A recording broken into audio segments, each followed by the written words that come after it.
প্রিয় শিক্ষার্থী, আসসালামু আলাইকুম। আমি ফজলুর রাব্বি শাকিল আবারও তোমাদের মাঝে অর্গানিক কেমিস্ট্রির আরেকটি ক্লাস নিয়ে চলে আসলাম।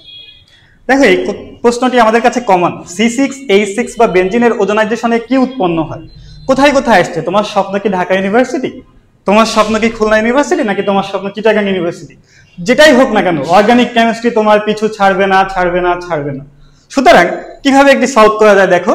C6H6 বা বেনজিনের ওজোনাইজেশনে কি উৎপন্ন হয়? আমরা একটু বেনজিনটাকে ভেঙে লিখবো। কিভাবে লিখবো দেখো। বেনজিনের টোটাল কয়টা কার্বন আছে? 6টা।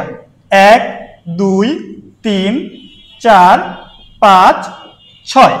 খেয়াল করো, টোটাল বেনজিনে কয়টা কার্বন আছে? 6টা। এবং বেনজিনের প্রথম কার্বনে এক বন্ধন, সেকেন্ড কার্বনে দ্বিবন্ধন, দেন আবার এক বন্ধন, আবার দ্বিবন্ধন, আবার এক বন্ধন, দেন আবার দ্বিবন্ধন। এবার বেনজিনের সবার সাথে কি আছে? H যুক্ত করে দাও। H H H। ওকে, ফাইন। তাহলে এটা হলো কি? বেনজিন। এবার বেনজিনের সাথে আমি কি করব? ওজোনাইজেশনের বিক্রিয়া করব। এখন এখানে টোটাল কয়টা দ্বিবন্ধন আছে? 3টা। তাহলে 3টা দ্বিবন্ধনের জন্য আমি কয়টা অক্সিজেন নিব? 3টা। খেয়াল করো, এবার হচ্ছে আমি তোমাদের কি রুলস শিখিয়েছি। যেখানে যেখানে দ্বিবন্ধন, মাঝখানে একটা অক্সিজেন এবং দুই পাশে 2টি করে অক্সিজেন। কেননা ওজোনাইজেশন মানেই হচ্ছে কি কার্বন অক্সিজেনকে ভালোবাসে। তাহলে পয়েন্ট আউট করো, কার্বন কার্বন কার্বন, এভাবে 6টি কার্বন দিয়ে দাও। ওকে, ফাইন। তাহলে এখানে এক বন্ধন ছিল, তাই এখানে কি আমি কিছু করব না। যেখানে দ্বিবন্ধনের মাঝে একটা অক্সিজেন আর দুই পাশে 2টি অক্সিজেন দিয়ে দিলাম অক্সিজেন। ওকে, ফাইন। এরপর এখানে আবার এক বন্ধন, কোনো সমস্যা নেই। এখানে আবার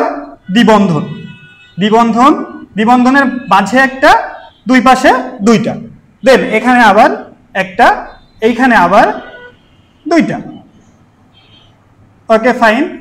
খেয়াল করো, এবার হচ্ছে কি আমার বাকি থাকলো কি হাইড্রোজেন। এবার হাইড্রোজেন দ্বারা হাত পূরণ করে দাও।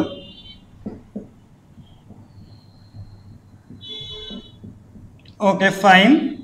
সো এবার দেখো কয়টা পয়েন্ট আউট করলাম আমি? 1 2 3।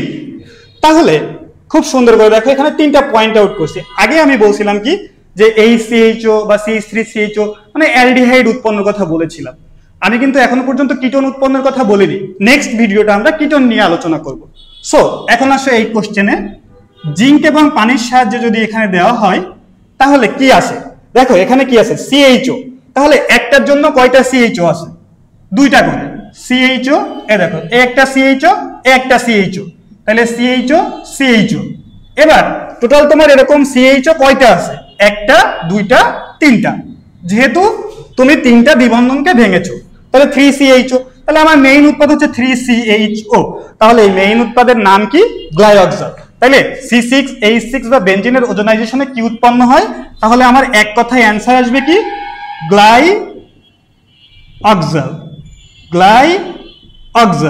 গ্লাইঅক্সাল। তাহলে বন্ধুরা, আমরা কি মুখস্থ করেছি? আমরা কিন্তু কোনো কিছু মুখস্থ করিনি। আমরা হচ্ছে সম্পূর্ণটা বেসিকটা বুঝেছি, থিওরিটা বুঝেছি, তারপরে আমরা উৎপন্ন করেছি। এবার 2টি কথা না বললেই নয়, আমরা কেন ডিটেলসে পড়াচ্ছি? সবাই এই কথাটা কোশ্চেন করবে যে কি, যে আমরা বেনজিনের ওজোনাইজেশনে কি উৎপন্ন হয়। এটা তো আমাদের হচ্ছে কেমিস্ট্রির টপিকস, একাডেমিক টপিকস। সুতরাং আমাদের সবারই দুর্বলতা থাকে একাডেমিক অর্গানিক কেমিস্ট্রিতে। আমরা যদি বেসিক থেকে শুরু না করি তাহলে কিন্তু আমরা কোশ্চেনটি ধরতে পারবো না। সুতরাং দেখো, তুমি যদি এইটা করো, এইটা করে আসার পরে যদি এই কোশ্চেন শর্টলি অ্যান্সার করো, তখনই তোমার ব্রেন ভালো কাজ করবে এবং অর্গানিক কেমিস্ট্রিতে তোমার যে বেসিকটা দুর্বল ছিল সেটি স্ট্রং হবে। সুতরাং এরকম ভিডিও আরো পেতে সঙ্গে থাকো ওশান ইউনিভার্সিটি অ্যাডমিশন কোচিং এর। ধন্যবাদ।